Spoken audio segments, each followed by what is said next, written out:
Welcome to the Virtual Memories Show. I'm your host, Gil Roth, and we're here to preserve and promote culture in this benighted age, one weekly conversation at a time. You can find and subscribe to this podcast via Apple Podcasts, YouTube, Spotify, and a whole bunch of other venues. Just visit our site, vmspod.com, to find more information, as well as our RSS feed, which you can plug into any podcatcher so you never miss an episode of the Virtual Memories Show. You can also follow me on Blue Sky, Instagram, and YouTube, where I go by vmspod, and subscribe to my semi-weekly newsletter at buttondown.com/vmspod. Well, I don't know if I'm coming or going, but at least I'm at the mic for a few minutes, so I consider that a win. The day job / career is pretty stressful with all the government stuff that I deal with. And honestly, my father's health issues are also leading to some strain. Between the logistics of taking him around to various doctor's appointments and then the mental wear of some of that, I had to kind of be, we'll say, the tough love son a couple of days ago, which is another way of saying I had to be an asshole and kind of shout at him, which was effective, but not good for me mentally. Anyway, that's part of what's going on. Plus, I got a business trip to Europe in a couple of weeks, which makes me wonder what I should pack if they decide not to let me back into the country. But in the meantime, the moment this show is up and live, I have to get in the car for a 4+ hour drive to Boston, where I'm speaking tomorrow before a 4+ hour drive home. So we should get to it. But at least I've got this week, and I have next week's shows recorded. I've got plans pretty much in place for the next 3 or 4 episodes, and a whole ton that mysteriously are all going to fit into like late May and June, even though if everything comes through, that's going to lead into July, possibly into early August. Anyway, let's dive into this one. My guest this time is Ari Richter, who published his debut book last year with Fantagraphics, Never Again Will I Visit Auschwitz, a graphic family memoir of trauma and inheritance. It's really good. Never Again explores Ari's family's Eastern European history, their flights from the Nazis, the traumas that entails, what it meant to get to America, and how all that stuff culminates or accretes in a young Jewish kid raised in Florida suburbs. And I've talked a little about that on the show myself in terms of some of my family's history and how that kind of terminal point is 1970s suburban New Jersey, and the incommensurability of that with the experience that some of my relatives went through. Ari really captures that, and he manages to work through a series of styles as he unfolds all these histories. In some cases, he uses the memoirs that were written by his grandfathers. Other times he's adapting stories he heard growing up, or the lectures they gave, or interviews that he's doing to try to better understand the history. And he brings himself in as the inheritor of all these lives. He talks about the importance of that in our conversation, the importance of somebody being there to relate the history, because otherwise it dies. Now, if you're a regular listener, not that there is such a thing, there are some threads here in this one that intertwine with my conversation with Seth Lorinci back in February around his book, Death Trip. No psychedelics this time around, but there is the resonance of epigenetic trauma, of how the Shoah carries through generations, and how we, whether we're related to people in the Holocaust or not, how we all continue to wrestle with our ancestors' plights and reconcile ourselves to the sheer chance that led to their survival and the miracle of who we are that we're here now in the very moment, given everything that could have been different. So, again, I want to get to this one quickly. Never Again. It's fantastic. It's a really compelling read. And while it's Ari's first work in comics, he has clearly integrated a lot from reading them over the years. And he's managed to bring his fine arts background into his comics practice in some really interesting ways that you'll see when you check out the book. I was impressed as heck with Never Again, and I'm really looking forward to seeing more from him in the years ahead. Now, there's no real caveats to share, but I do want to mention how we actually got on each other's radar, which I don't always bring up with these shows, but this one, well, it's kind of meaningful. See, there's this writer named Jonathan Sandler who makes the graphic memoir website in the UK. Then he wrote this post about me and the Virtual Memories show and what it means to him, and how he in the process of the post, he manages to include like almost 200 quotes from my comics guests around different subjects. And I was just really touched that someone went to that effort and that the show, means that much to them. And Ari saw Jonathan's post. He was profiled on the site through this memoir. He saw Jonathan's post and he dropped me a line to let me know that he had just discovered the show and was checking out my archives. And he mentioned Never Again, and I looked it up and I hit up Fantagraphics for a review copy and just loved it.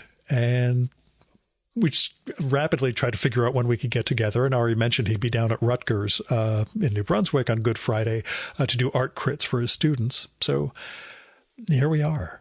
So I want to say thank you, Jonathan Sandler, and I promise I will get you on the show someday. I'd really love to do it in person. So next time I'm in England, in London especially, we'll try to get together. Now here's Ari's bio from the book. Ari Richter is a visual artist and professor at the City University of New York. His drawings, sculptures, videos, performances, and lectures have been presented in museums, galleries, and academic spaces throughout the U.S. He is a recipient of fellowships from the Mellon Foundation and the Memorial Foundation for Jewish Culture, as well as a fully public education from grade school to graduate school. The grandson of Holocaust survivors and son of therapists, he lives in New York with his wife and 2 daughters. And now, the Virtual Memories conversation with Ari Richter.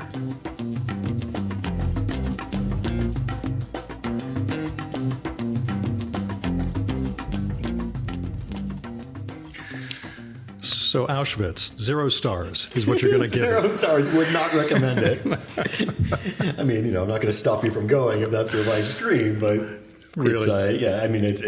It gave me exactly what I needed to make this book, but it is not even the horrible place that I expected it to be. It's its own kind of horrible. The mundane tourist aspects of it really struck me in the I've never been, although I've lost family. It was incredibly crowded bus. Packed up like a cattle car. Again, maybe that was part of the theme idea for it. And just the absolute commercialism of it, too. It's like that's something I did not expect as well, to feel like I'm in like the Disney world of concentration camps. And, it's just like you're just being ushered around from one, from one site to another. And it really, having to wear these badges color coded by language. Just like every aspect of it just smacked of like. Did you think maybe they told you it was based on language? But really you're just like, what kind of you're getting one of these special ones. Right. What kind of degenerate are we dealing with here? Like we have our own way of coding this. But tell me about the origins of the book. Like, what was the moment for you when you realized there was a narrative you needed, both the memoir and the... Yeah, so the project initially was not a book at all. Like the very first thing that I worked on for this was my great-grandfather's narrative in Buchenwald. So my great-grandfather, Richard May, lived in Breslau, Germany, and was arrested on Kristallnacht. A man in his already, in his like 60s, arrested on Kristallnacht, sent to Buchenwald concentration camp, and then and he survived that ordeal, but he wrote a testimony about his experience there. And it was something that had always been floating around in our family.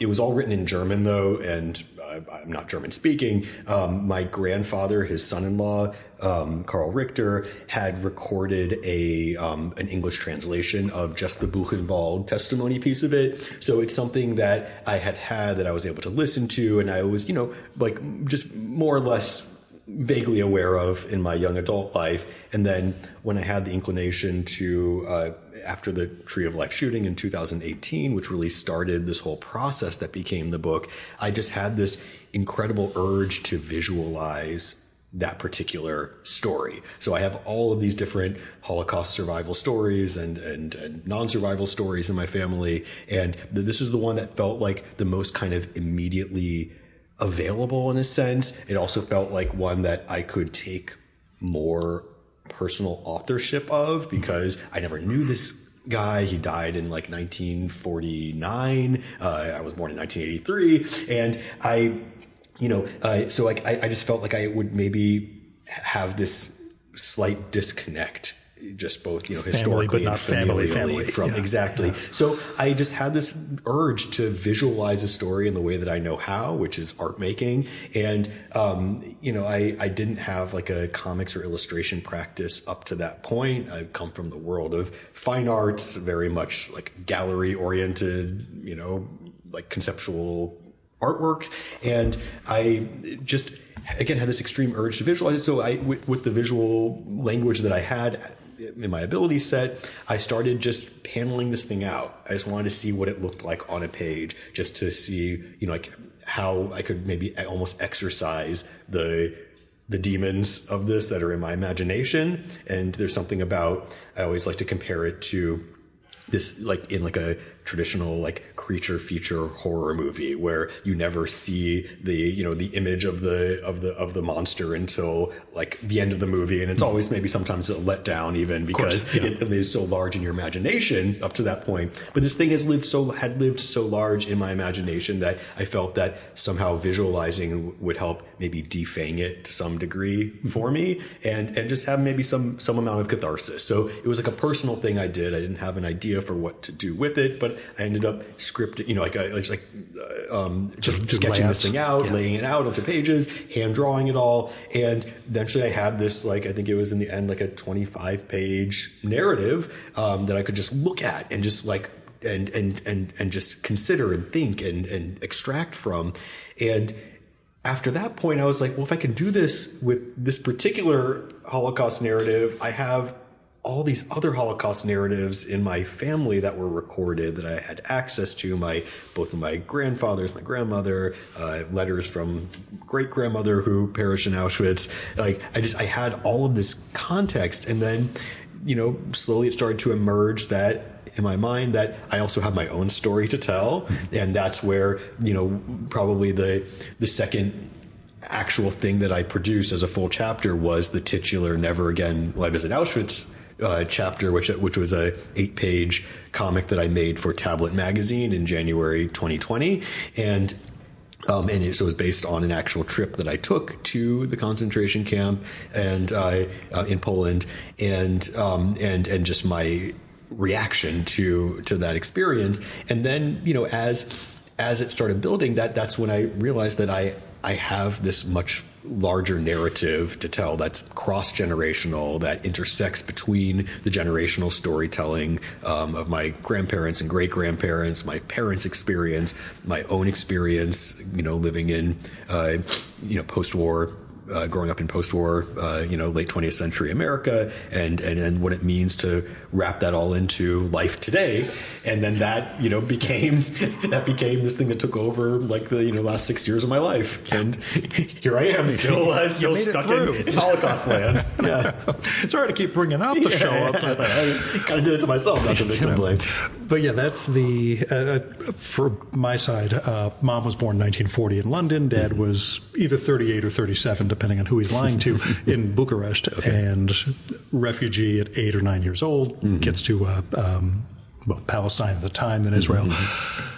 But like you're raised in suburbia in America with this giant friggin' shadow behind you of, by the way, you should always be prepared for the entire populace to rise up and round us up and kill us.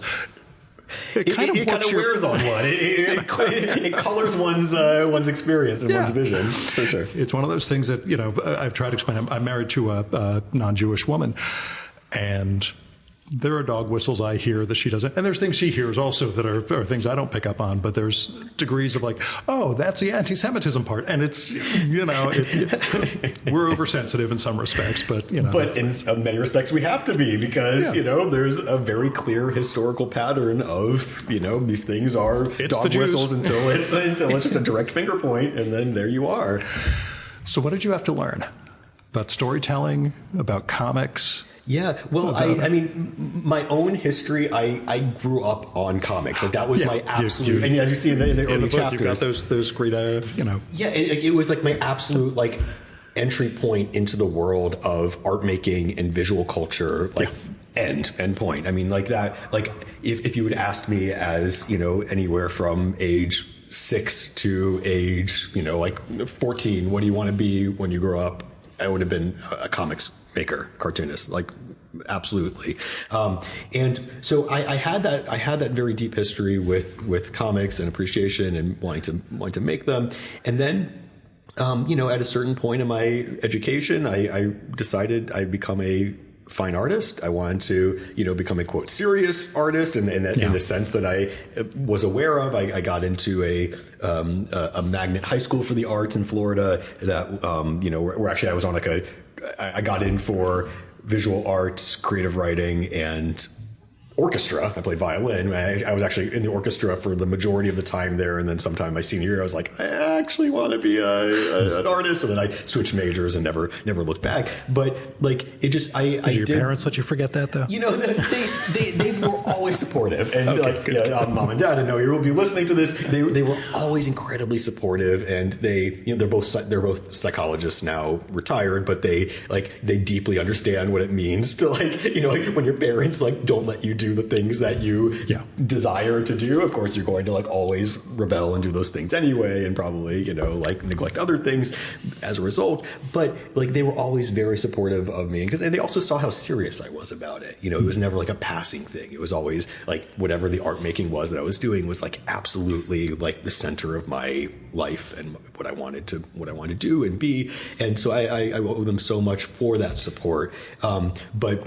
But then, it was for the previous 15 to 20 years of my life before this book, it was fine arts or nothing. I was, my goal, and was always to be a gallery exhibiting artist, that was my life. That's what I teach. I teach studio art disciplines as well. And, but then, it was at that point in the post tree of life, setting when I realized I desperately needed to tell these family stories of mine. I realized that my grandparents were no longer living to tell their stories. My parents, just are not storytellers in that sense, and they're not, creative people in that sense. They, it skipped that generation, and it was on me. It was on me, my generation, to do something about this, and I had this particular skill set, and I was dead set to use it. So I realized that my existing art practice was a little too abstract to kind of express the narrative in the way that it needed to be expressed. I didn't want there to be, gray area. I didn't want there to be, I didn't gray area in the narrative sense. I wanted it to be clear what was being expressed. And then, it was just almost this full circle moment where I realized that the way forward was to go back to the thing that was my initial point of inspiration. And it wasn't just, it wasn't just internally. I've taught for 15 years now at LaGuardia Community College, a CUNY school. And I've noticed, whether it's just at my college or it happens to be this generation of upcoming artists, that my students are uniquely and have been uniquely invested in comics and graphic arts. It's just something that they've always brought to the table themselves when, like, you know, I'm working with them on what is your interest as an artist? Where do you want to take your art practice? And they're always, you know, talking about the comics and the animations and the games that they enjoy. And so at a certain point, you know, like I started reinvestigating comics kind of independently of this project just to like teach better, to teach them, to teach my students what they want to be taught. You know, it's like, I mean, it is almost like they are kind of your customers I think when you're an instructor. It's like, you know, it's like you need to teach your customers or else they're going to stop coming to your major and stop enrolling. And, you know, so like, but I earnestly wanted to meet them where they were with their interests. And that also helped invigorate me. So like, instead of, you know, I mean, not just like reading the specific like superhero or manga comics that they were like excited about, I was like reading the comics that I'd be excited about. And that's what it reintroduced me into the world of like graphic novels, like, you know, book length graphic narrative, which is something that growing up I didn't have access to, though, because, you know, we're of a similar enough generation that we had Mouse, you know, period, you know, like to know like what was out there. Sure. We had Mouse. And then, you know, like, I mean, I was like vaguely aware of like Persepolis and Fun Home, like, you know, like in my college years, but it really wasn't until the last like, you know, 20 years or so, like really just coinciding with when I took that, you know, like side journey into the world of fine arts specifically, that I like, you know, I missed this entire absolute just boom of graphic literature. So part of the fun process for me was catching up on everything that I missed as best as I can. I mean, it's like an impossible task when there's so much in the market, but it was like, you know, like the Dutch boy trying to like, you know, fit my fingers in the holes in the dam. But I did my absolute best to catch up. But, you know, but I really got to curate a reading list of, you know, the things that I knew would inspire me, just constantly getting, you know, recommendations from other people of things to read. And then if you notice at the end of the book is the bibliography, which is something that I also had a really fun time compiling because, you know, like I love showing my inspiration. I love showing my influences. I think it's important, especially considering that it's a book that's going to be read by a good portion of the readership are going to come from outside of the comics and graphic literature reading world. So, you know, the intersecting audiences of Jewish interest and memoir and you know, and history, you know, Holocaust and World War II history. So, you know, like I knew that I would have to be like meeting folks where they are when they're reading the book as well. And I wanted to show them like, this isn't some anomaly. I didn't just like invent a form on my own, as much as I would love to take credit for doing that. You know, I want to make it clear that this is part of a legacy. This is part of a history. And that if you are curious to learn more, here's a whole list of wonderful books that are, you know, either thematically or stylistically or genre wise related to what I made. And then everything else from there process wise for me was just on the ground learning, you know, just like figuring it out, noodling around with it, you know, like each chapter has a different aesthetic voice and sensibility, which is something that I also, you know, intentionally did,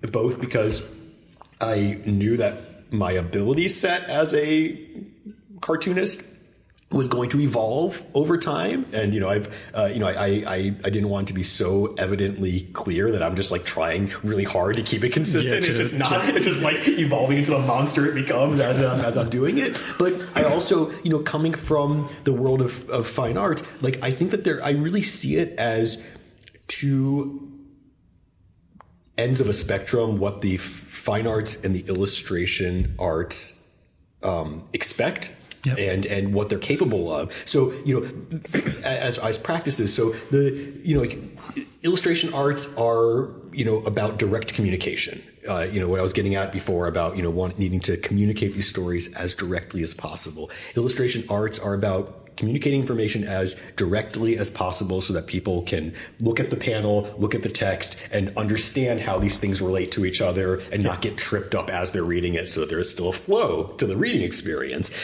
Whereas with fine arts, like, you know, piece to piece, like, you know, like body of work to body of work, the expectation is that you're always changing. Okay. I mean, sure, you can find consistency in any artist's work, but the idea is that each individual artwork, and this is how I've been taught, this is how I teach in the classroom as well. It's a value structure that every piece is inherently kind of has its own internal logic, its own voice, its own aesthetic sensibilities, because it's like the acknowledgement that you are always changing, always evolving your thoughts, and that the work responds to that.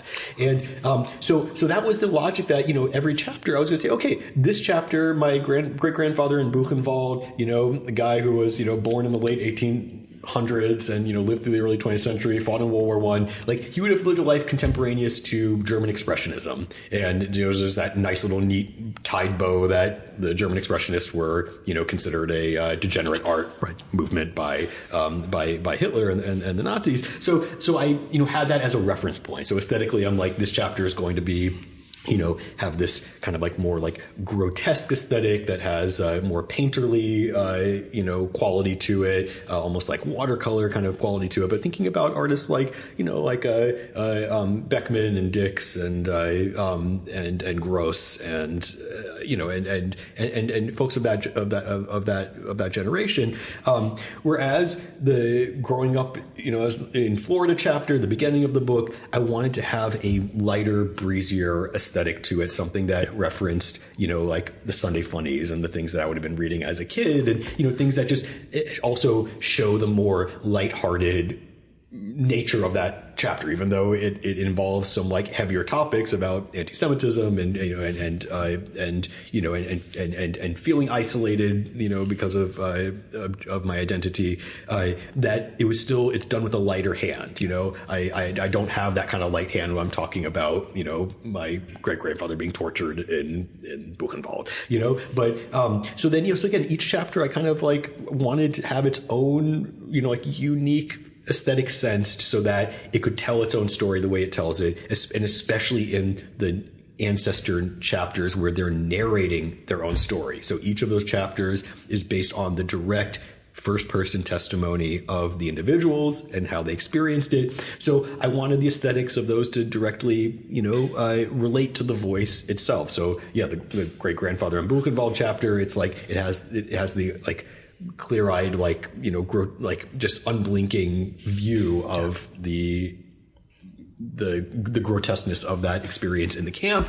My grandfather, Carl Richter, and grandmother Ruth Richter's story, which is much more kind of like, it's about their experience as well as a rabbi and his wife, in pre-war Germany and experiencing Kristallnacht and Gestapo arrests and hiding in attics and hospitals and all these things. But they told that story so many times as public figures. So they came to this country, led a number of small congregations throughout the Midwest, and that really that became so much part of their narrative. They couldn't sort of codified. That. Yeah, it got codified. And over the years, exactly, it got codified, it got crystallized in that telling. So that's why I didn't start with theirs. When I had this idea, I'm going to illustrate an ancestor narrative, I didn't start with theirs because that one felt more intimidating to me because they already told it the way that it was the official story. The official story, right? Yeah. And they told it so many times, and there are so many tellings of it too. I had all these different versions to cobble together. So the aesthetics of that particular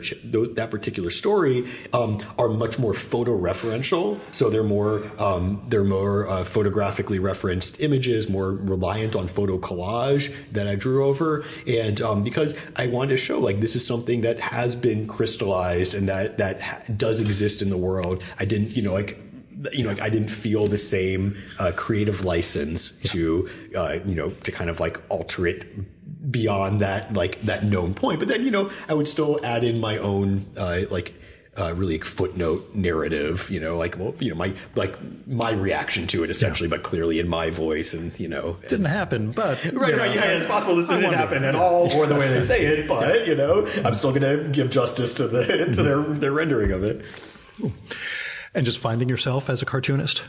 Yeah, and I still am. It's a lifelong process, apparently. Right. Yeah, and I, honestly, even the word cartoonist, even the term cartoonist is something that I'm still I feel like a little bit of a poser trying wearing it and calling myself a cartoonist because once you drew one, you're a cartoonist, dude. But in my mind, it's still a pretty specific thing. I think about New Yorker cartoonist or strip cartoonist. Sure. There's something that's a very specific application of that. I still feel like a like a Tourist. fine artist, a tourist, a fine artist who's like bumbling my way through how to make things look consistent from at least one panel to the next so that you're not so confused by like, what the hell is this character? Like these are two different people. You're trying to tell me that we're looking at the same person. And it's like, so it's like, you know, I have this like real imposter syndrome in that way, but it's also just like, I've never like had to like try on that word, you know, professionally. So cartoonist, I am a cartoonist. But again, I still just like see myself through a slightly different lens. And maybe that, you know, is good for the work that I'm not, you know, that in my mind's eye, I'm still doing something else because I'm still reaching for something. I'm still reaching for something that's not like a known idea or a known, you know, way of working. It's usually something I ask near the end, but working on something as a follow-up in terms of comics? Yeah, I mean, I've been working on a lot of short-term stuff. I also, you know, like coming in from like the outside, I really think about myself as like an insider-outsider right now because I still, you know, like I'm clearly on the inside because I have, you know, I got published by, you know, one of the preeminent, you know, publishers of Fantagraphics. Gary Groth is like my, like, you know, like editor. He was like editing my lines, like, you know, like the text and everything. But I really, like, I still, you know, like, I still feel like I have a lot to prove in this industry, and I'm like kind of you know, still like a relatively unknown quantity. Like I did it like the backwards way. Like I got a book deal before I had like but one published, you know, thing online. I think I actually signed the deal with Ari like within like a number of weeks of having that first tablet, you know, piece that ran. And for the longest time, that was my only published piece because I then spent the next 5 years working on this damn book. But I'm now like reversing course, and I've been working on some shorter form things that I can, you know, both cycle through ideas a little more quickly and not have to dedicate like 5 years to the next idea, but also that I just want to get my work out there in a more like diverse range of places and, you know, to some more diverse topics, even though diversity wise, everything I've been doing has still been basically in like Jewish identity, like work. What you talk about in the beginning. It's like, what have I become? I become this like, you know, this aging relative. Jewish artist. Yeah, I'm like a Jewish artist, or like, you know, like I'm like this aging relative that I used to just like disdain. Who was just like obsessed with their Jewish identity and family history. And it's like, but it's like, you know, that's like for a reason. It's because if I'm not obsessed with this history, the history goes away, you know? So there's a reason for that. But, you know, I've done a couple pieces for Hyperallergic recently about like cultural monuments. So a thing about Jerry Lewis's lost Holocaust movie, The Day the Clown Cried, which was a really fun one to work on, super fun. And then a recent one about my own childhood influences of Who Framed Roger Rabbit and An American Tale, both Steven Spielberg produced films, as being really my basis for understanding my family's Holocaust and pogrom refugee experiences. And another one I did one for Soul Rat about my parents' MAGA implosion of their small congregation in Florida, their small synagogue in Florida. And so again, it's all been like Jewish stuff, but I'm working on a number of ideas that like push a little bit beyond those borders because of course I don't want to be just like the Jewish identity comics guy. It's like it's clearly there's room. There's definitely room. But it's my interests are diverse. I mean, I hardly, as you remember from the book, I hardly like made an artwork that directly referenced my Jewishness at all until this book. So it was almost like this book was like this, like the real catharsis of this book was like me coming out and saying I am a Jewish person, and this has been bubbling out of the surface the whole goddamn time. Literally, but I mean, that way I can like go back to my older art and like I can like of course like uber contextualize how every single thing I've been making, you know, up to that point was actually about my own, you know, my own family's experience but it's, you know, but I want to keep pushing, you know, pushing beyond that and pushing because my interests are varied, and I'm still very like focused though on graphic nonfiction. I'm still very focused on memoir. It's like that's one of these things that like every time I think about it, I'm like, oh my gosh, these people who are only like these like, you know, these 25-year-olds with memoirs. Memoir people. But there's that young generation of like, you know, like there's the 25-year-olds doing you know, diary comics or whatever, which I know is its own, like a lot of people find that kind of insufferable. But there's also this like older like white guy tradition of memoir that's like, you know, I mean there's like I don't, you know, like it kind of makes me cringe thinking about both aspects of that, but I'm also like so like attracted to it, and it's like I still feel like I have a lot of stories to tell, and so it's like I just kind of like grit and bear it, and like I just like I keep moving through it, but there's Are they your stories, or are they the stories that are created around you? My story. So it's like I think I still have a lot of stuff from like childhood that I'm mining. There's I have a lot of things that I'm still bubbling through. But as far as like specific things, I don't have like one that I'm able to like share right now because it's all so tentative in my like all these. Don't jinx anything. This is by the primary lesson for storytellers. You'll have to have me back on when the next one the next one comes out. But it's like it's still. Like I think it's still in the realm of like nonfiction work about cultural monuments as well as personal memoir. That's maybe not so explicitly about the Holocaust and the Jewish experience.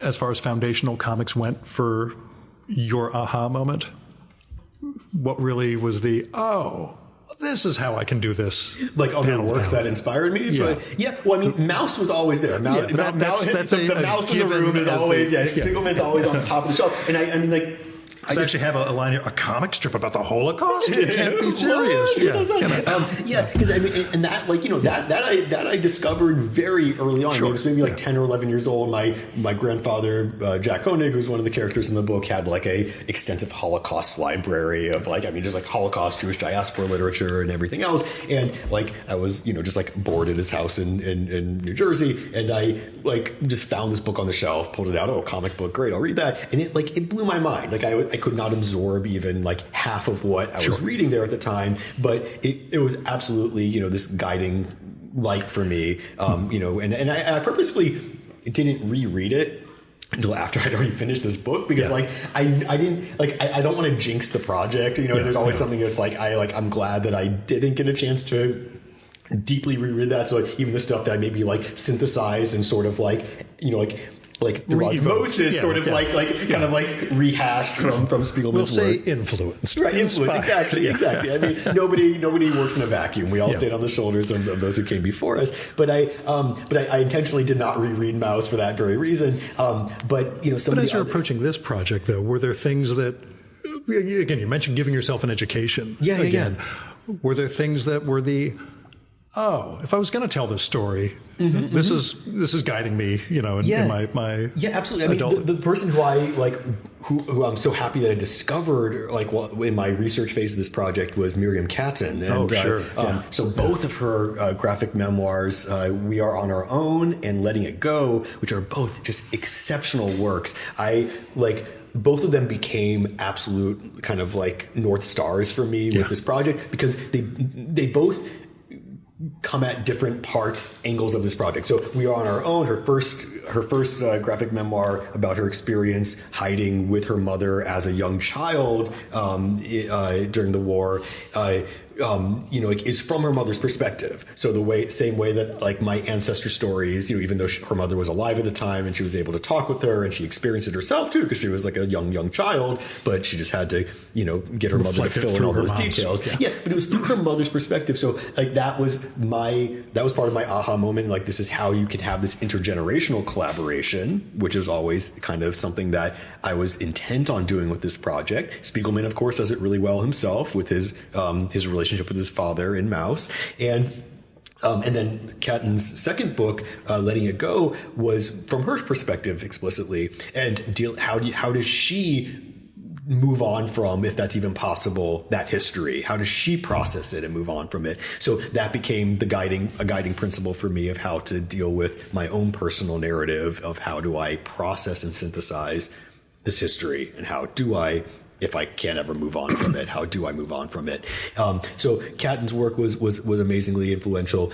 Nora Krug's Belonging, from the German perspective of being that same kind of family detective. You should listen to our conversation about that one. She and I recorded a couple of years ago. That was a doozy. I definitely will. And it's like, I saw it as like, looking through like there are other people through the looking glass, it's like that. It's like, this is like, this is somebody like endeavoring like a similar process from the other angle. From the angle of the perpetrators versus the angle of the victims of that history. And she did it with such sensitivity. I just also, discovering the work of Amy Kurzweil. So Flying Couch was amazing.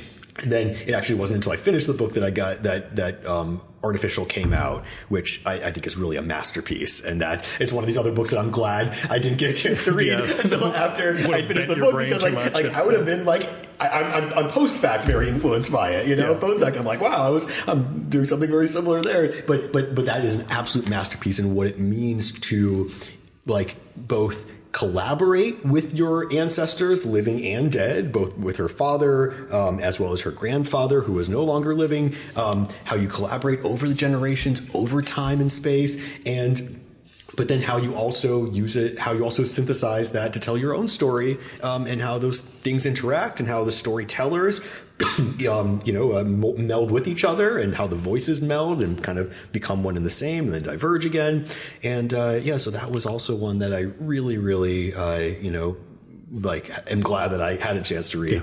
Yeah. And I'm like, it's like an ongoing education. Like I'm, embarrassed I didn't even, read like Leela Corman's work until like after the project was finished. I didn't get a chance to put her in the bibliography, but her most recent book, Victory Parade, is what a tour de force. I mean, that is like one of these other like absolute masterpieces in the genre that, really sticks with you. And it's one of these books I still kind of just think about it once in a while, just like the ending of it, which I won't give away. Just like the last panel just pops into my head, and I'm like, wow, that's a way to end a book. That's storytelling.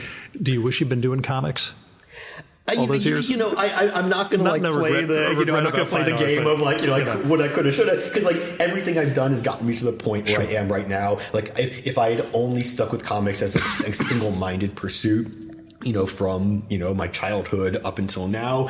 For one, I wouldn't have gone to art school, gone on this whole, path of fine arts discovery. I wouldn't have been, up here teaching art. I have a full-time job teaching art, and which finances my ability to make comics, which as you've gathered by this point, don't pay very well. It's like you do it because you're passionate about it, and you do it because you have a story to tell, and that's the reason. But no, of course, it's like I have a nostalgia for this, what I've missed, and I'm catching up the best I can now. And I wish that I'd been there in real time reading all these amazing books as they've been coming out these past 20 years. But it's like, I'm here to take it in. I'm here to take it in. Got you here, so that's still pretty good. And it's like plenty of artists, even in even in fine arts. I mean, plenty of artists completely change their way of working very late in life, much later than me. I mean, look at Philip Guston. I think he was well into his 60s or later when he started doing his his later work, which is was an absolute shock to the art world when he did that. And people were like, this is not serious. This is not this is not good art. And it's what he's remembered for now. And it's incredible, challenging work, and it really paved the way for entire generations that have come after him. But so I try not to think about it as what would have happened, but I think about it as the journey that got me to where it is now. And now I just have to make use of the time I still have. I'm still relatively young, in my early 40s. Knock on wood, I have enough of a life ahead of me that I have more comics and more books in me. But it really, I'm just rolling with it as it comes. Yeah. One of the themes of the book, which you again start to highlight near the end, is the nature of parenthood and what you thought it was going to mean in terms of who you were as a human being and the story that you're trying to tell versus what it actually did to you. Can you talk a little about this is what I was expecting. What it's done to me. I expected the child is something that you deposit at daycare, come back at the end of the day, feed it some dinner, put it to bed, and then have a nice watch a movie every night with your significant other. But it's a really it's tough. It's hard work. It takes away from the time that I would be fucking around in the studio. I used to do late nights in my art studio. I used to, just have a lot more time to myself. And, what it has done to me creatively is forced me to focus in a way that I never had to before. So when even when I, had full-time, teaching load, and I would be in my semester, I would still, have time to go to the studio and just knock my head against the wall and sketch out some random things and just kind of play, to have that kind of play time. And now it's the time I have in my studio is so precious in just the actual time that I have to devote, that when I'm there to work. And like, I don't know if that's good for me in the long term, because, you really have to have time as a creative person to mess around. You have to have that built-in time to just like play, to try new things, to just do something that can fail, and that's cool, and that's good, and that's fun. But it's like when now I'm so project oriented, especially with the book. I mean, post the book, it's like that was like the big thing looming over me. Now I have time to come up with. But even the short pieces are still, they're units of something. They're units of something, in a production sort of way. And then if I pitch them and somebody wants to publish it, then I really have to still put my head down and make the thing happen. But it's like I have this overarching feeling that my time is limited. It's like something about hitting middle age, hitting age 40 at least, whether it's middle age or not. Oh no, you'll see. Yeah, another 8 years, you'll be at the 50. And it's just something actually changed with me, in my mind, and I see my mortality now in a way that I never did before. Having kids is surely part of that. I mean, I've aged in the last. My eldest is nearly 5 years old. I've aged in the last 5 years in a way that I never did before, and I get very little sleep, and I, eat more poorly than I ever did. I don't exercise nearly as much, and I don't have that, alone time that just allows my brain to rejuvenate. So I, just my general physiology is deteriorating in a way that I just never, I always saw myself as young and youthful and, will live forever. And now I know it's not the case. So that, that also is a cloud that's over me in the studio. It's that's this master that's looming over me that's, telling me work while you can. Yeah, this is how much you. This is the hourglass has been turned. The hourglass is turned on the table now. Years ago, I had, and he doesn't have kids, but years ago, I had this moment with Seth, the cartoonist up in Canada, where he just, I guess, late 50s, early 60s, and he started talking about plotting out the last 10 to 15 years of productivity, because he knew after that, at best, after that it's done. Yeah. And I was like, okay, you're really thinking in terms of what time you have and what you can make in that span, whether it's comics or other art forms that he's involved in. Yeah. At 42, with, I'm hoping clean health, I figure, you've got plenty ahead of you, but, and room for discovery, as the book itself shows us. Yeah. But that's what's exciting too, is that I've been opened up to a world that's infinitely expansive, my mind now thinks in pages and panels. I actually something changed in my brain creatively from this point. It's before it was always I always had a very visual mind, but it was a little bit more kind of I don't know, abstract or conceptually vivid. And, it'd be more there's an idea, there's a sort of a specter of a thing. But it's now my brain thinks in this illustration vernacular. I don't know, in vernacular, I don't know how else to describe the sequential process. Representational. Right. And I dream in it. And it's just everything, any idea feels more interesting to me now in the cartoonist vernacular and the comics vernacular. And I just it excites me, because I'll admit that in the preceding maybe 4 or 5 years of my my art practice before this book, it's I was maybe getting a little bit too, I don't know, just I was maybe getting a little bored in my practice. I was just I wouldn't say I was phoning it in, but it was very predictable for me, at least. And, I didn't feel I was challenging myself in the way that I remembered challenging myself in the earlier years. So now I'm in this place, later in my artistic development and career where I'm newly excited by when the new idea pops in my head, I'm that could be a whole thing, and then I have to start talking myself out of spending X amount of hours or years. Pages, then exactly. So I have to talk myself out of it. 6 months, which is always that's a problem when you start figuring out the estimate, then you realize how far off you are. And that is I've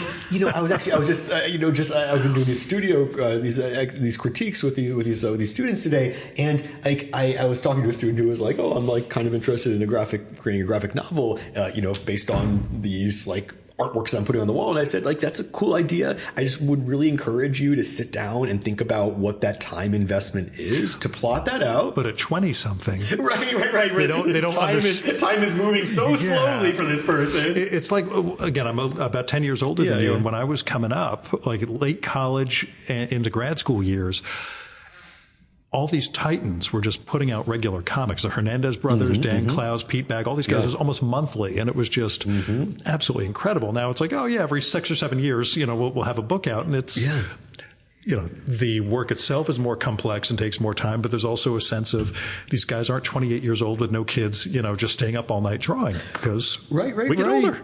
Yeah, but it's just that time investment. And like, I'm also like, I'm used to this immediate gratification, like coming from the fine arts world. Not that like, it takes like a work of, drawing or sculpture or painting or whatever, like less time than, but it's a self-contained thing. It's self-contained. I mean, you could be like Jay DeFeo working on The Rose for like 30 years or whatever. Yeah. But it's like, I was so used to this immediate gratification of like, I work on this thing for a matter of weeks or maybe months, and then it's finished. And then I, do my best to try to get it in an exhibition, but I'm like moved on to like some other thing. And just to like, making this book was a very lonely process. Actually, like one of like it was almost like, it almost felt like reading like Chicken Soup for the Cartoonist Soul when I was reading, like when I was making this book, I ended up reading Adrian Tomine's Loneliness of the Long Distance Cartoonist. Yeah. And just that title alone was so evocative of the process. When you start going through my archives, there's this run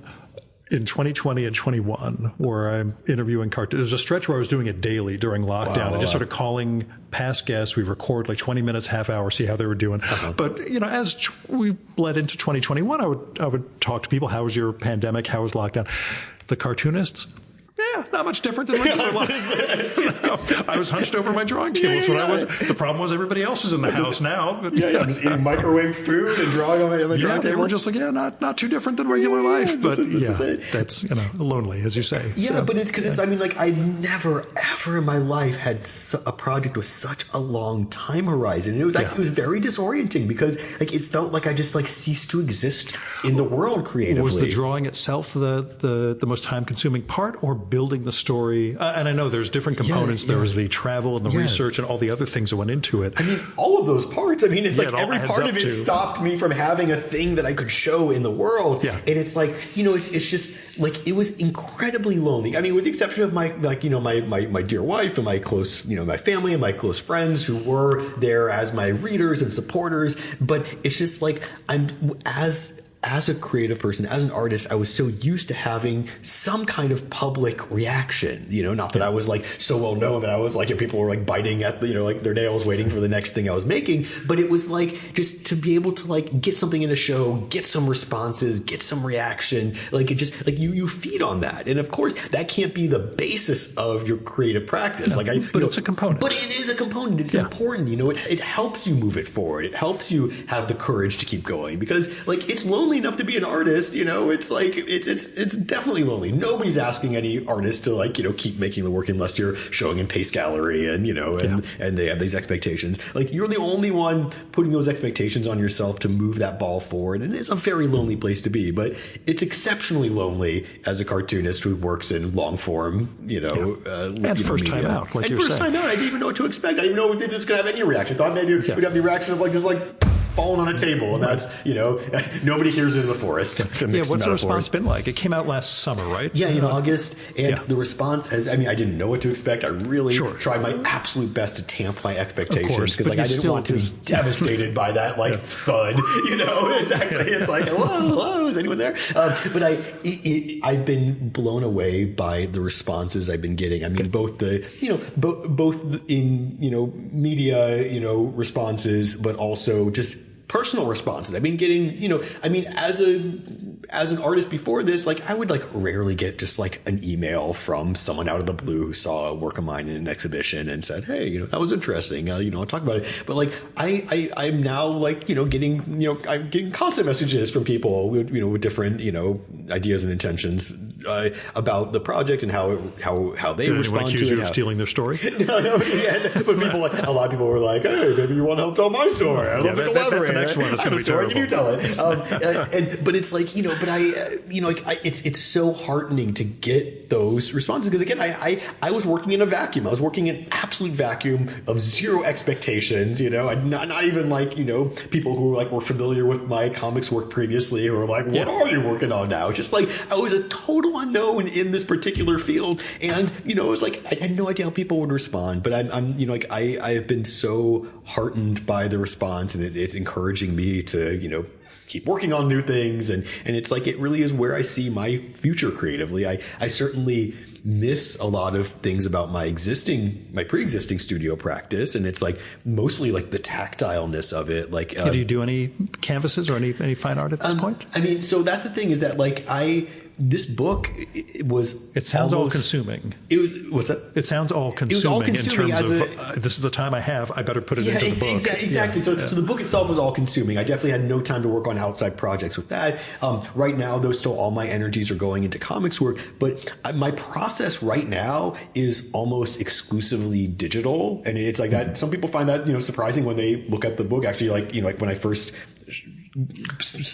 pitch pages to Gary Groth, he actually, he thought it was painted work, like hand painted, and I had to say, oh no, it's actually digital with just like a transparent color layering. But the point being that that first great-grandfather Buchenwald chapter was the first and only chapter that I actually drew out totally by hand, with graphite, scanned it in. And when I realized, I was just ignorant of the process. When I realized that to move it to the next stage, I was going to scan it in and maybe digitally color it, manipulate it. I would have to I had to redraw it anyway, because the graphite illustrations, the line work, and everything else had to be everything had to be I had to redraw it, even if I tried to mess with the contrast and trying to turn it into the final ink lines or whatever.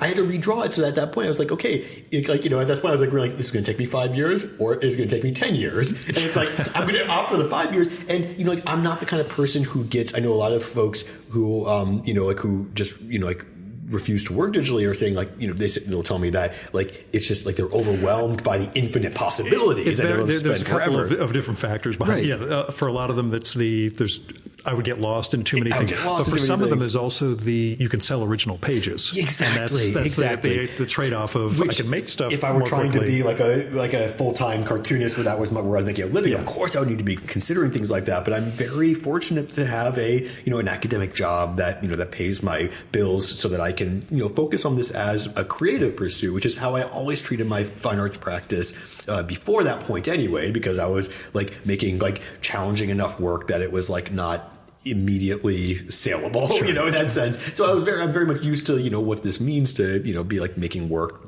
for the sake of making it, as opposed to thinking about selling it, that kind of thing. But I'm not someone who's intimidated by that infinite malleability possibility of the digital work. I just find ways to make it look and feel like the kind of tactile handmade artwork that I'm used to making.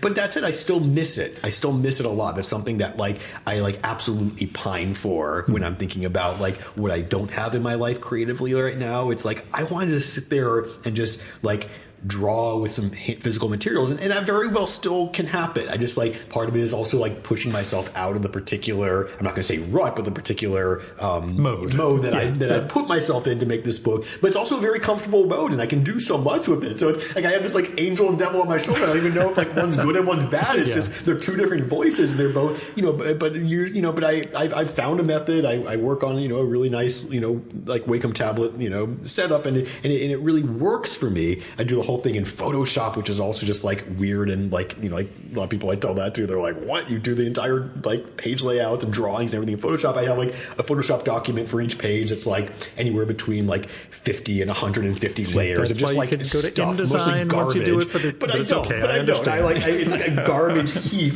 but then at the end of the day, just name your layers. That's the important thing. I usually do. I mean, but it's background 1, background 2, deep background. Trying to line. Oh, that's the one I gotta. Ink 1, ink 2, ink on top of the bubble. It's like it's so stupid, but it's like there's a method. It's like I'm the only one who needs to know how to interpret it and live and see it all. But I do miss the tactile work and like that. I think that's like on my short list of like goals. Is just like figure out how to reintegrate that into the process, because one thing that I am missing, really not working with handmade work, is that I'm missing the possibility of the mistake and how that can be used to, as I tell my children all the time, the beautiful oops. There's actually a great book that I read to them called Beautiful Oops, about how to take mistakes and run with them instead of like getting angry and crumpling up the paper and screaming as my toddler does, and throwing it across the room.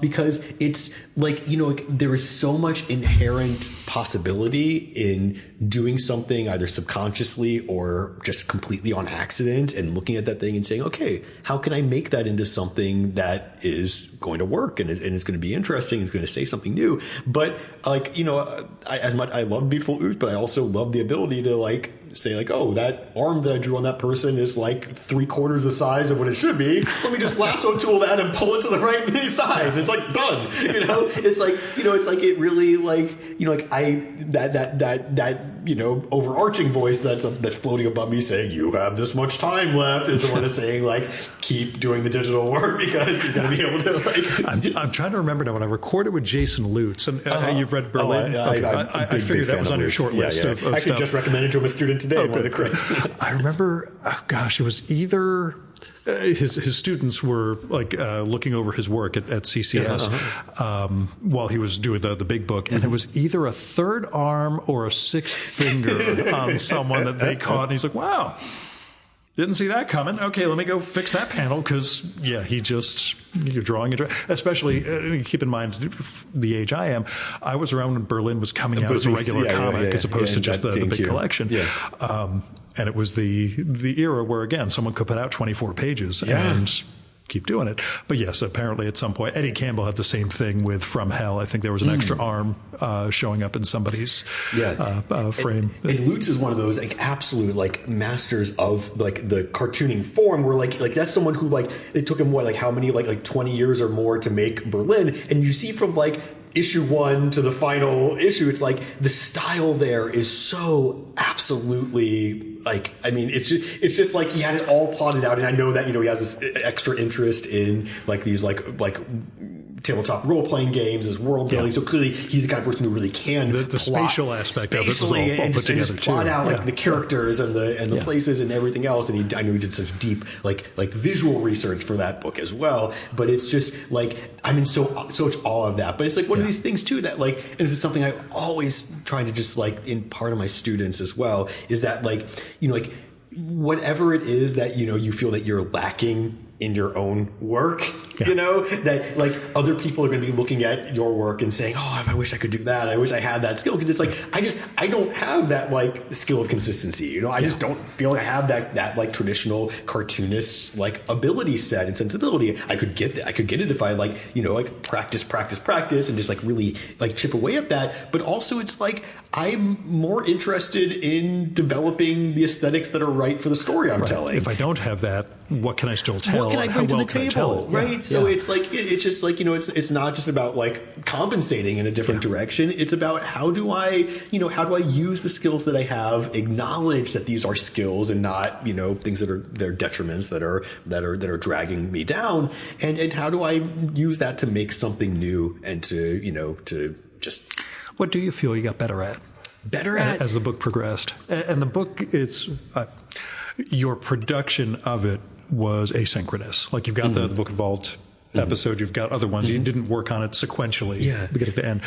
What did you feel you got better at as you progressed? Jeez. Well, I mean, it's like the consistency is always the big thing. I mean, I got better at writing. That's something I can say, because like the writing itself, was I tried to make it as iterative as possible. So I had like this the scripting stage where I had to, like, my agent had kind of taught me about comic script writing. I didn't even know anything about that coming into it. So script. You just draw it and put words on, right? I mean, literally, I was like, that's like, if you actually, don't know, you get something to step back and before you spend all this time drawing it, you can actually script it. But so I mean, like I wanted to be very iterative. So by the end, the written word on the pages, and even like how the images came out versus the descriptions of the images I came out with were in most cases very different, because like you just don't know what it's going to look like until you see it on a page, and then you can alter it from there and change it from there.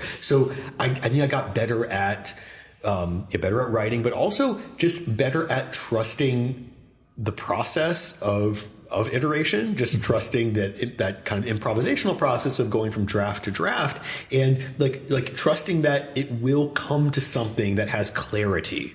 And because I don't know, but I think like at least for the first 3/4 of the way through, I didn't know that it had the clarity, because I couldn't see it in the aggregate, until it was all the way together and I could actually read it from end to end. Like I didn't know if it had clarity. I didn't know if it was telling a story that was like, like that people are going to understand, or that it's going to like be confusing, or it's just not going to be interesting. It's going to be interesting to me, but not to anyone else. So like I had no concept of that, but I got, I think it's just, like learning to, again, trust that process, that it is a process, that that I'd imagine no good work of comics just starts out completely formed, right out of the head of Zeus, and then is exactly as it is in the mind of the maker, from start to finish. It's like, it's always going to have that improvisational aspect to it. And, to lean into that too, because, like when you're improvising, you're responding to what is there. And, even if it's your subconscious mind telling you something's got to change because something's not quite right here, that you trust that instinct and you move it forward, unless that instinct is simply trying to trip you up and saying like, man, let me just redraw the whole thing because you don't want this to come Jews, out. Remember, we have a long tradition of overthinking and completely sabotaging ourselves. So that was also something I was trying to be very aware of, and that was I just had to say, like, at a certain point, the thing has to be done. Yeah. And that was also like, by the end of the narrative, it's like, even though the last 1/4 to 1/3 of the book is like based in like real time of making the book, I kind of like intentionally left the initial script like 3/4 of the way written, saying that like the final bit is going to be experiential. I'm going to take some trips. I'm going to, live in the present moment. It just so happened to coincide with COVID and with the 2020 election and the January 6th. And the world was like unveiling, the future of this project was unspooling in front of you. In front of me. And like, so, I, at a certain point I had to stop it though. And that's the thing, is that I'm glad that I kind of had the ability and foresight to stop it when it felt narratively like there was an end point. There very well could be a continuation of this, that, I think I need a little bit more critical space from this particular book to like get there. As you reconsider leaving the country. I'm sorry, I didn't mean to bring that up. No, I mean, it really, it's like, that's a plot line in the book. And it's like, I would have never thought, even when I was making this book and, living through January 6th and living through, the first, Trump administration and all these things, like I would have never thought that my German passport would feel like such a valuable thing as it does right now. For me, it was always, like an economic opportunity. Like I applied for it, for the purpose of, like I knew I'd want to be an academic. And at the time, I was like, I could like go through to anywhere in the European community, including England at that time, before UK, before Brexit. And, like it really like, it was like something that I felt I was owed as a reparations, which is what the reason from the German government, from my families being stripped of their citizenships. But, like I never, even when I was writing this book, would have thought that it would have the value that it has to me right now, knowing that this thing is there. I mean, even when I'm talking about it in the book, there's parts where I'm looking back and I'm like, okay, it's slightly hyperbolizing. It's like, it's almost like I'm like feeding into like the darkest fantasy at the time of like, well, it's like, wow, if things get that bad, like, well, I have always that got an exit passport in the sock drawer, but it's like, it really it was like, predicting where I actually am right now. It was like I just wasn't quite there yet, but now here I am and here we are. Yeah. And it really it's like the book is continuing, it's like the narrative ended at the end of that, the final chapter there, but it's like the story continues. What do you learn from students? So I happen to teach at the most, I love this statistic, the most culturally diverse college in the entire United States, at LaGuardia Community College. They colloquially call themselves the world's community college. I don't know if they put that on the official messaging anymore, but it used to be like LaGuardia Community College, the world's community college. And it, for the very reason that it serves Queens County, which is the most diverse, county in the United States, I believe demographically, and it serves that population. And so we happen to have statistically, the most diverse cultural representation of any post-secondary institution in this country and possibly the world, but we don't have those statistics. But so for me, what I learn from my students is I learn about their lives, I learn about their cultures, I learn about we literally have students from everywhere, and teaching in the art discipline in particular, it's not like teaching in, math where it's like, it's like everyone's like, doing my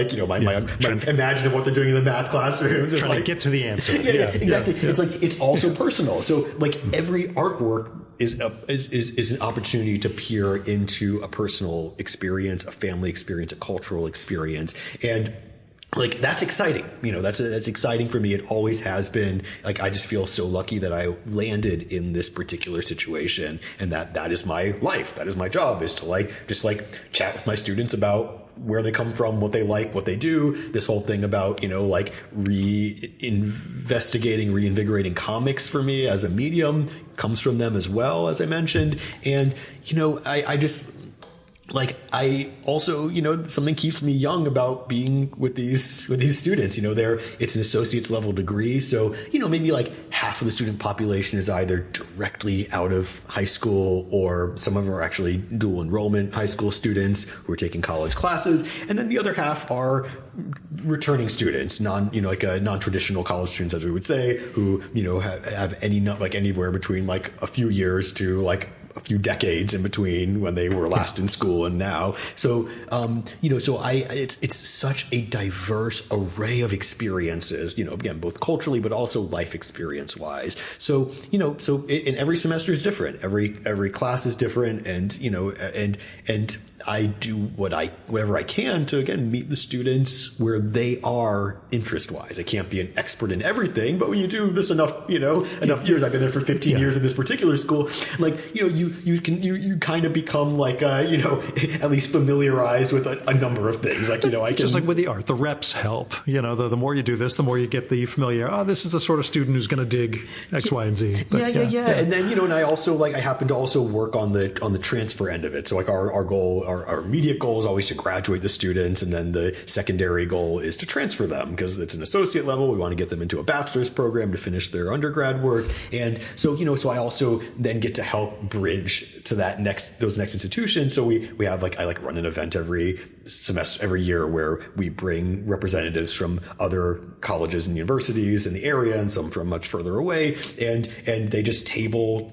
to talk to students about transferring into their colleges, to review portfolios. So, there's something just that, it keeps, it keeps me feeling young to be around them. There's this great, it's great. There's always a piece that when I think about what my relationship is with my students, I think about, the artist Michael Smith, who, he has an ongoing, he teaches, I think graduate students, but he has an ongoing, series. I've seen a number of, every year he takes a picture of himself and his students. And it's always a small group of students, and they're early mid-20s. Yeah, and then this keeps guy getting older and older. He keeps getting older, but then the students stay the same. And that's how I feel, even though I'm not, I'm still relatively young. I'm just at a point where the students, I feel students look younger and younger. Right. You do. But I've just gotten to that point, as I hit that middle age mark, as I hit 40, like students have stopped, like,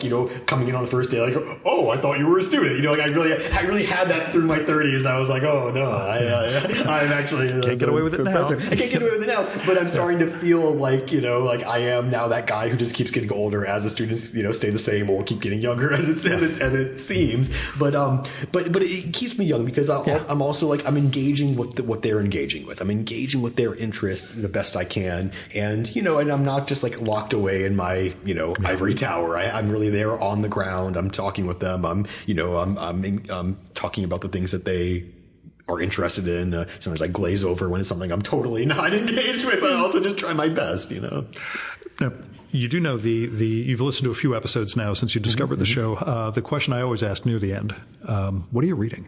What am I reading? So, some stuff that I had, I just went to Mocha Fest, a few weeks ago now. I signed at the Fantagraphics table, and I had some good booty that I brought back from there. John Kelly's Dummy Zine, which was great.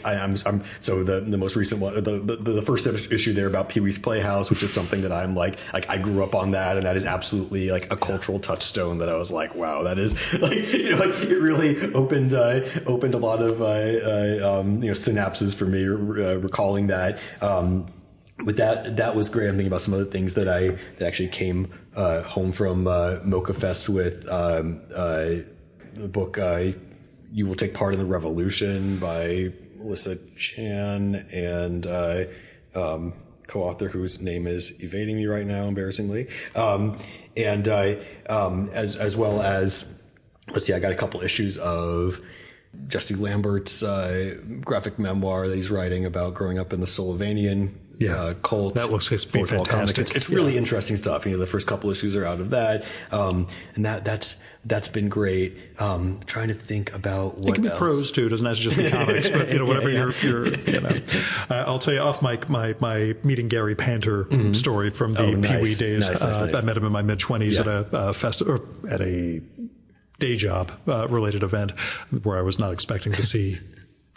In fact, I may as well tell the story on mic. Sure, please do. I was working at Juvenile Merchandising Trade Magazine, this business-to-business mag for juvenile products. I had to go cover the licensing fair at the Javits, mid-20s, so it's in the mid-90s. Walking around, do my interviews with, all the animation studios. I was there to interview for the magazine. And I just go walking around through the other aisles at the Javits beyond the huge displays for like Sony and Disney and all that. And I see Gary Panter LLC in this, 10 by 10 booth. I'm like, Gary Panter, what the fuck? And he just looked at me like I was going to serve him, a subpoena or something. And I was like, no, I'm a huge fan of Jimbo. Oh my God, what are you doing here? Ended up spending hours together, day one and day two, just shooting. Whenever we had people come by the booth, I always left, but we just, sat around and shot the breeze about comics and art and everything else. He was the first real artist I ever met in my life. So I'm still hoping to record with someday, to go down to Texas now to sit down with him. But, it was one of those instances of being that comics geek and coming across a scenario of meeting your idol. Why are you? The next day I brought my copy of the big oversized Jimbo comic from Raw. I had him draw in that, and it's just the weirdness of why? Okay, sure. Why wouldn't I see you here?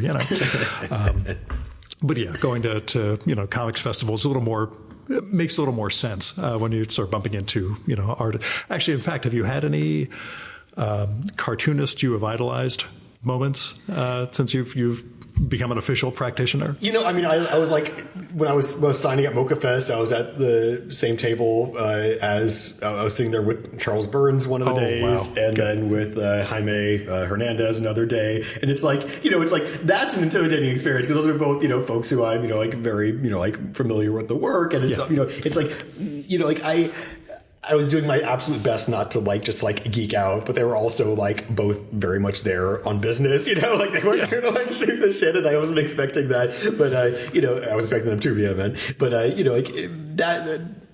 the kind of thing. One thing I have found though is that I feel that folks in the comics world, and coming from the more fine arts world, I find that folks in the comics world, for whatever reasons, and maybe this is just my like interpretation right now, is that they're so much more like kind of like open and sort of like less guarded in a sense than, you know, like when, you know, I mean, sure, there can be some kind of like aloof, you know, like aloof folks in the cartooning world, but it's like the average person in like, I'd say like in the fine arts world is like a lot more kind of like guarded, or maybe like protecting that like, that kind of like nugget of power, mystique or authority that they may have. And like understandably so, because it's like, you know, tit for tat, like you're like, you know, like you're doing something for nothing that like the vast majority of people don't care about. Right. And it's like, and that's like a pretty lonely place to be. So it's like, you know, of course you like everybody, like, you know, like all the wagons, you know, like they, you know, like surround, all the wagons are all surrounding whatever that, you know, that little, like that little nugget of, you know, authority might be. And, you know, but I find in the comics world that like the average cartoonist, even at this particular high level, is like pretty approachable, you know, that you can walk up and just have a conversation with them. And it might just be because also like in general, like most people don't like read comics and care about them. The stakes aren't as big, but also I think there's a sense of camaraderie in general. There's a sense of you were hunched over a table for 5 years, just like I was, and you know. And it's, I mean, because that's the thing is that like I am, you know, like I come from between the fine arts world where I'm coming from, and my wife is an author and journalist, so she comes from like this other kind of more literary world, and between those two overlapping worlds, like I could name on like one hand the number of individuals who I know in those worlds pre this, you know, this book, who regularly read comics and graphic lit. Like one hand. And that's like, you know, now I'm in this other world of comics that's like, you know, it's like, you know, this world where everybody reads that and everybody's versed in that. And, you know, I'm kind of this outsider sort of coming into it. But I like, you know, it's still such a small piece of the reading population, which is so, it's like depressing to me on one end, but it's also such a warm and inviting community on the other hand too. And, you know, I think like what kind of like muddles the fine art world a little bit is that they're like those at the very top are making like a lot of money, right? The extremes blue chip gallery showing artists are making so much money that kind of like builds in this extra kind of like mystique and like, you know, like whatever it might be, that like then everyone who's just like aspiring to get there is like, well, you got to fake it till you make it. I'm going to like act like some like, you know, rich asshole, you know, so, you know, I have absolutely nothing. But what's encouraging to me about, you know, that readership of comics is that I see, you know, I don't know if it's just the anecdote of like my own students, but I see so many folks in that younger generation who are absolutely coming up on this stuff, who are coming up on graphic novels, on manga, on, you know, comics.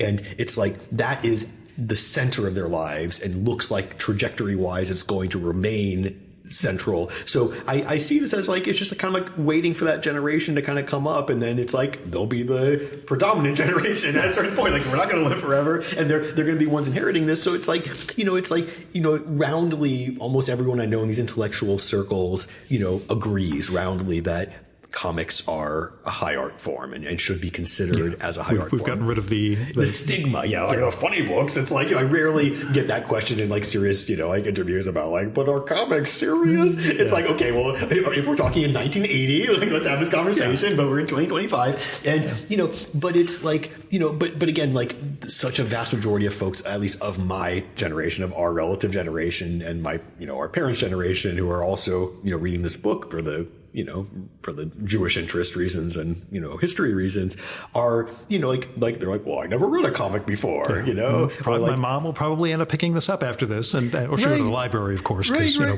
she got the stereotype to live up to. But yeah. So I'm encouraged. I'm encouraged that future piece of the, you know, pie is going to get just like bigger, and that stigma is going to have completely melted away, and it's just going to be like second nature. That, oh, you know, you're reading a graphic novel on the subway. That's not weird and embarrassing. You know? It's like I feel like in public when I'm reading it, I'm like this is serious. I'm like looking around like this is serious literature. You're hiding it in that. You know. It's just like so stupid. But it's, of course, it's like it's you know, it's the world that we came up in, and it's like, you know, but it's a world I was shoved into lockers for reading superhero comics when I was a kid, and now it's the biggest thing in the world. But, exactly. But the real last question, because we're a couple of neurotic Jews, What'd your parents make of the book? Yeah, and they are themselves neurotic. I know you mentioned they're supportive, but come on. Neurotic but supportive. And, they have been nothing but supportive of this project from the get-go. I mean, I think that, it didn't take much beyond me showing them,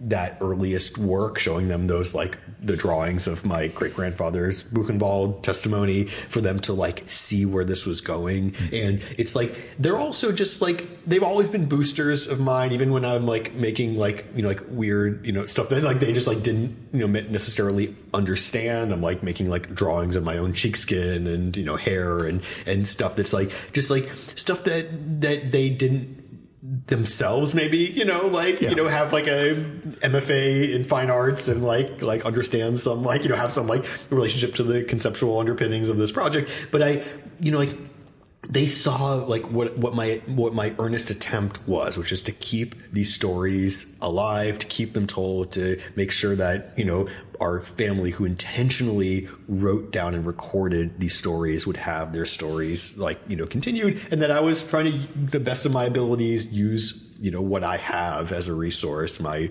drawing and storytelling abilities, to keep these stories going. And I think that they're also a little flattered too, that, they get to be characters and I'm drawing them. They can complain about how they were drawn? No, they would never. They would never. I'm very happy. Why did you draw me like this? Yeah. And it's that's also, that's something that I've also had to, as an artist, you have the to have a sense of permission is very important. The self-permission is very important. But also you have to have a very thick skin as an artist, because I've for a lot of my art career, even before I considered it a career, I've been a figurative artist. And it's if you're going to draw people, there's no way that the way you're going to draw them is going to look anything like the mind's eye interpretation that they have. It's even if it's that, it just doesn't really look like the photographic representation of them. It's even when you look at a photograph of yourself, it's you're the version that you see yourself in that image is not even the version that you see in the mirror, because the version you see in the mirror is this mind's eye distortion that's based on this and our photos are lighting and angles too. We're always trying to find that doesn't show off the jowls. Let me just see if I can. You are constantly if you could see yourself the way that other people see you, you would just jump right out of a window. You would end it all, because it's we have this mind's eye version of how we look and how we are. And so for an artist to even dwell for a minute or a second on what other people think of the way that they represent those people visually, you would stop making those drawings altogether, because it's you can't just ask for people's permission to do this. I mean, you do it the best you can, you do it with love, you do it with respect or disrespect, if that's the intention, and it lives as it lives. But it's always best to ask for forgiveness than permission, as they say. So so but I didn't even have to, because my my family was so understanding and supportive, and it was I was very lucky in that regard. Awfully happy about the book. I'm happy that you discovered me through Jonathan Sandler's whole thing. Yeah. Shout out to... I just had that, somebody actually wrote about me? That's nuts. But anyway, I'll say thanks for all this. Hug some ale, because we are recording in the middle of Passover. Hug some ale. And thanks for coming on, Ari. I appreciate it. Absolute pleasure, Gil. Thank you so much.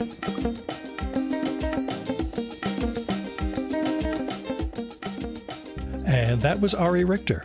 Go get Never Again Will I Visit Auschwitz, a graphic family memoir of trauma and inheritance. It's out from Fantagraphics, came out summer of 2024. It's really good. I know, Holocaust memoir sounds heavy, but it's A, it's an important book. B, it's good comics.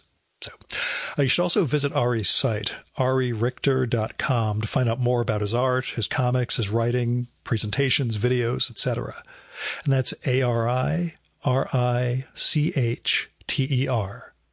He's got a lot of neat, I'll say 2D and 3D art on the site, but I'm glad he's finding his way in comics, because he's got a lot of stories to tell. And the site's got some of the shorter pieces that he mentioned, so I'm really looking forward to how he progresses. He's also on Instagram as ari.richter, so check him out there too. I'll have links to all this stuff in the show and episode notes for this one. Thanks for listening to the Virtual Memories Show. You can support this podcast by telling other people about it. There's no better way to build an audience than through word of mouth. Also, visit Apple's podcast page for us and leave a rating and review. Every little bit helps, you know? You can also support the show by telling me what you like and don't like about it and who you'd like to hear me record with, or what movie or TV show or book or piece of music or comic or theater or art exhibition or whatever you think I should turn listeners on to. And you can do that by sending me a postcard, letter, email, DM if we're connected on Instagram or Blue Sky, or by leaving a message on my Google Voice number, which is 973-869-9659. Messages can be up to 3 minutes long. It'll cut you off after that, so call back and leave another message if you do. And let me know if it'd be okay to include your message in an upcoming episode of the show. You might have something interesting to share with our listeners, but I'd never run someone's message without their permission, so let me know. Now, if you've got money to spare, I appreciate it, but don't give it to me. I've got a day job that pays the bills. You should give to individuals and institutions in need. You can find people through GoFundMe, Patreon, Kickstarter, Crowdfunder, Indiegogo, all those crowdfunding platforms, where you'll find people who really need help just trying to make ends meet or get an artistic project going, covering medical bills or car payments or veterinary bills, and just a few dollars from you might make a real difference in their lives. Now, when it comes to institutions, I give to my local food bank and World Central Kitchen every month, but there are a lot of other things you can give to. The Poor People's Campaign, Freedom Funds, Election Funds, Planned Parenthood, and Women's Choice. There's a lot of things you can do with your money to try to help build a better world, so I hope you'll give. Now, our music for this episode is Fella by Hal Mayforth, used with permission from the artist. You can visit my archives at vmspod.com to check out my 2018 conversation with Hal, where you can learn more about his art, his music, and more. And you can follow Hal on SoundCloud at soundcloud.com/Mayforth. That's MAY4TH. And that's it for this week's episode. Thank you so much for listening. I'll be back next week with another great conversation. You can subscribe to the Virtual Memories Show and download all our past episodes at Apple Podcasts and other podcast sources. And you can find all my episodes and sign up for the Virtual Memories Show newsletter at vmspod.com. And I'm also on Blue Sky and Instagram and YouTube as vmspod. You've been listening to the Virtual Memories Show. I'm your host, Gil Roth. Keep reading, keep making art, and keep the conversation going.